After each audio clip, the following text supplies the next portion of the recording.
അങ്ങനെ viral bun Musca ഞങ്ങളും വീട്ടിൽ റെഡിയാക്കിയിട്ടുണ്ട്. ഇത് ഞങ്ങളുടെ വേർഷൻ ബൺ മസ്കയാണ്. കാരണം ഒറിജിനൽ ആയിട്ടുള്ള ബൺ മസ്ക ഇതുവരെ കഴിച്ചിട്ടില്ല. അതുകൊണ്ട് എങ്ങനെയായിരിക്കും അതിൻ്റെ ടേസ്റ്റ് എന്ന് ഒരു പിടുത്തവുമില്ല.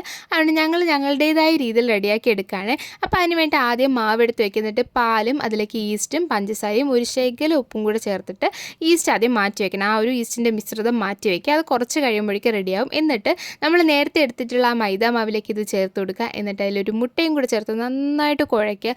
നല്ല രീതിക്ക് കുഴച്ച് റെഡിയാക്കിയിട്ട് നമുക്കത് ഒരു 10-15 ഒരു അരമണിക്കൂറോളം മാറ്റി വയ്ക്കണം. അപ്പോഴാണ് മാവ് നന്നായിട്ട് ഇങ്ങനെ പൊന്തി വരുള്ളൂ. അതുകൊണ്ട് അത് നമുക്കങ്ങ് മാറ്റി വയ്ക്കാം. ആ സമയം കൊണ്ട് നമുക്കൊരു മിൽക്ക് മെയ്ഡ് റെഡിയാക്കി എടുക്കാം. ഹോം മെയ്ഡ് മിൽക്ക് മെയ്ഡാണ്. അതിന് വേണ്ടിയിട്ട് നമുക്ക് പാലിൽ കോൺഫ്ലവർ, പഞ്ചസാര, പാൽപ്പൊടി ചേർത്ത് നന്നായിട്ട് എന്താണ് കുറുക്കിയെടുക്കുക. എന്ന് വെച്ചാൽ നല്ല ഇങ്ങനെ ഇറുകി വരുന്ന രീതിക്ക് എടുക്കണം. അത്യാവശ്യം കുറച്ച് ടൈം എടുക്കുമ്പോഴേക്കും നല്ല സൂപ്പറായിട്ടുള്ളൊരു സംഭവം കിട്ടും. എന്നിട്ട് നമുക്ക് അത് മാറ്റി വെച്ചതിന് ശേഷം നമ്മുടെ മാവ് ഇവിടെ റെഡി ആയിട്ടുണ്ട്. നല്ല രീതിക്ക് മാവ് പൊന്തി വന്നിട്ടുണ്ട് കേട്ടോ.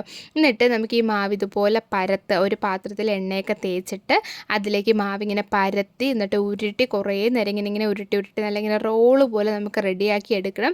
എന്തിനാണെന്ന് വെച്ചാൽ ഇത് നമുക്ക് കട്ട് ചെയ്യാൻ വേണ്ടിയിട്ടാണ്. നമുക്ക് എത്ര ബണ്ണാണോ ആവശ്യമുള്ളത് അതിനനുസരിച്ച് കട്ട് ചെയ്തെടുക്കാൻ വേണ്ടിയിട്ട് നമുക്ക് ആദ്യം ഇതുപോലെ നന്നായിട്ട് ഉരുട്ടി റെഡിയാക്കി എടുക്കുക. എല്ലായിടവും നല്ല രീതിക്ക് ആ ഒരു ഇത് കിട്ടാൻ വേണ്ടിയിട്ട്. എന്നിട്ട് ആവശ്യത്തിന് നിങ്ങൾക്ക് എത്രയാണോ വലിപ്പമൊക്കെ വേണ്ടത് അതിനനുസരിച്ച് നിങ്ങൾക്ക് ഇതുപോലെ കട്ട് ചെയ്ത് മാറ്റി വയ്ക്കാം.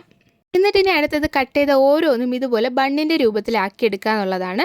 അതിന് ഈ വീഡിയോയിൽ കാണുന്ന രീതി തന്നെ നിങ്ങൾ റെഡിയാക്കി എടുക്കണം. പക്ഷേ ഇങ്ങനെ ചെയ്തിട്ടും ഞങ്ങൾ ഉണ്ടാക്കി വന്നപ്പോഴേക്കും അത് ചെറുതായിട്ട് വെട്ടൊക്കെ വന്നിട്ടുണ്ടായിരുന്നു. എന്നിട്ട് അതൊരു തുണിയിട്ട് മൂടി വയ്ക്കാം. കുറച്ച് കഴിയുമ്പോഴേക്കും അത് കുറച്ചുകൂടെ പൊന്തും. അപ്പോഴേക്കും നമ്മൾ ഇറാനി ടീ റെഡിയാക്കിയാണ്. അതിൻ്റെ വീഡിയോ ഇതിൽ ഉൾപ്പെടുത്തിയിട്ടില്ല. എന്നിട്ട് നമ്മുടെ മാവത പൊങ്ങിയിട്ടുണ്ട്. ഇനി നമുക്കതൊന്ന് കുക്ക് ചെയ്തെടുക്കണം. കുക്ക് ചെയ്തെടുത്തപ്പോഴും ഇതാണ് അവസ്ഥ. ചെറുതായിട്ടൊന്ന് ഇറുകിയിട്ടുണ്ടായിരുന്നു, എന്തെന്നറിയില്ല.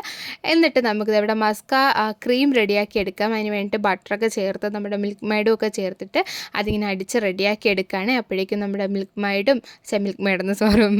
ക്രീമും ബണ്ണും ഇറാനി ടീ ഒക്കെ റെഡി ആയിട്ടുണ്ട്. സംഭവം ഇതാണോ ഒറിജിനൽ ടേസ്റ്റ് എന്ന് വെച്ചാൽ എനിക്കറിയില്ല. പക്ഷേ ഞങ്ങൾ വീട്ടിലുണ്ടാക്കിയ നല്ല ടേസ്റ്റ് ഉണ്ടായിരുന്നു. പിന്നെ ബണ്ണ് ചെറുതായിട്ടൊന്ന് ഇറുകിയിട്ടുണ്ടായിരുന്നു, എങ്കിലും ഭയങ്കര ടേസ്റ്റ് ഉണ്ടായിരുന്നു. ഞാൻ ക്രീം ആവശ്യത്തിലധികം തേക്കുന്നുണ്ട്. തേച്ച് ഇങ്ങനെ കഴിക്കാമെന്ന് വിചാരിച്ചു, ഒരുപാട് ക്രീമൊക്കെ ആവട്ടെന്ന്. പക്ഷെ അത് തേച്ചത് കൊണ്ട് തന്നെ സൈഡിലൊക്കെ ഇങ്ങനെ ഒരുപാട് ഇങ്ങനെ പോയിട്ടുണ്ടായിരുന്നേ. ആ ഒരു കണ്ടില്ല. എന്നിട്ട് ഞാൻ അതൊക്കെ അങ്ങനെ നമ്മൾ വീഡിയോസിലൊക്കെ കാണുന്ന രീതിയിൽ ആ ബണ്ണിന് ചുറ്റും തേച്ചിട്ട് ഇറാനി ടീയിൽ മുക്കി കഴിക്കാൻ പോവാണ്. ഇറാനി ടീ നോർമലായിട്ട് നമ്മൾ മസാല ടീ ഒക്കെ കുടിക്കുന്ന കണക്കിനായിരുന്നു എനിക്കുണ്ടായിട്ടുണ്ടായിരുന്നത്. എന്നിട്ട് ആ മൺ മസ്ക് അതിലേക്ക് വെച്ച് കഴിക്കുകയാണ്. സംഭവം എനിക്ക് അങ്ങനെ കഴിക്കുന്നേക്കാൾ നോർമലി കഴിക്കുന്നതായിരുന്നു കുറച്ചുകൂടെ ഇഷ്ടപ്പെട്ടത്. അപ്പോൾ നിങ്ങളിത് ട്രൈ ചെയ്തിട്ടുണ്ടോ, നിങ്ങൾ കഴിച്ചിട്ടുണ്ടോ, എന്താണ് നിങ്ങളുടെ അഭിപ്രായം? ഇപ്പോൾ എല്ലാവർക്കും ടാറ്റാ.